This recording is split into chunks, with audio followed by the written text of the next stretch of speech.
Alright mga idol, no? Ang aga-aga mga idol, meron dumating sa ating parcel. Nantok pa nga ako eh. So mga idol, ito na. Meron na tayong orasan na ilalagay natin sa live stream area natin dito sa gilid mga idol. So papakita ko na sa inyo mga idol kung anong klaseng orasan ba to.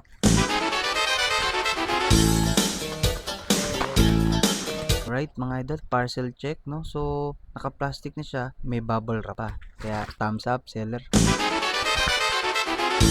Wow! Mayroon pang ganito.